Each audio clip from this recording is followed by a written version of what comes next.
So the number one thing we do is we get treatments into the hands of patients, and we do that by changing policy.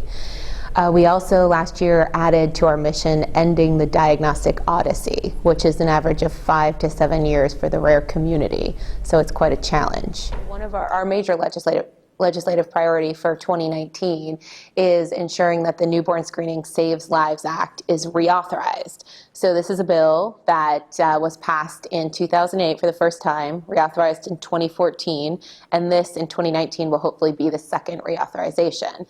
And this is the bill that provides the authorization for the newborn screening program. So it funds and allows for the recommended uniform screening panel, which is that group of experts at HRSA, the Health Resources and Services Administration, that decides which diseases to screen for and makes those recommendations to states.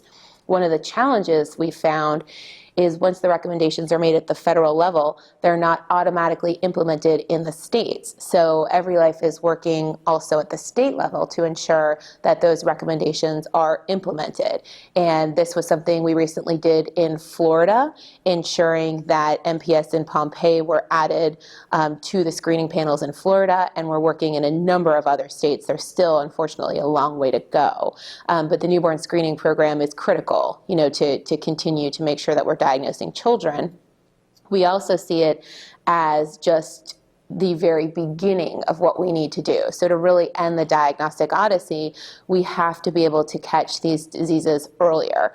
There's also a challenge that some children, like my own daughter, who was born, everything seemed fine, nothing showed up on her newborn screening panel, but ultimately we found out just in December of this past year that she has a very rare genetic disorder.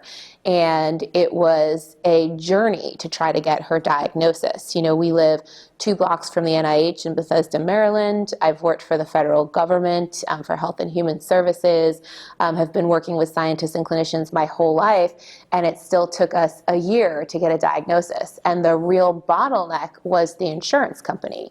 So we were lucky to be close to Children's National, a great hospital in Washington, D.C., had a slew of incredible doctors, including our geneticist, who ended up spending far too much of his time seeking authorizations from our insurance company to do these genetic tests.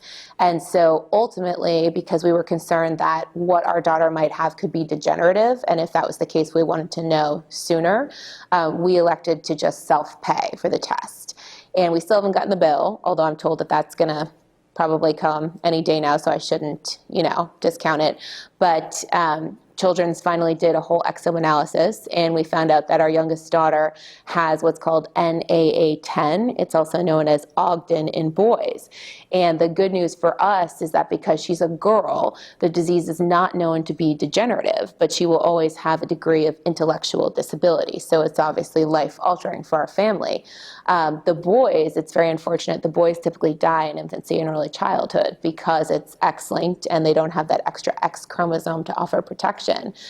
We do have a researcher, which has been great, but not even close to any kind of treatment. What they do is treat the symptoms. So the girls have all the therapies, speech therapy, physical therapy, occupational therapy, the whole 9 yards, and the special education.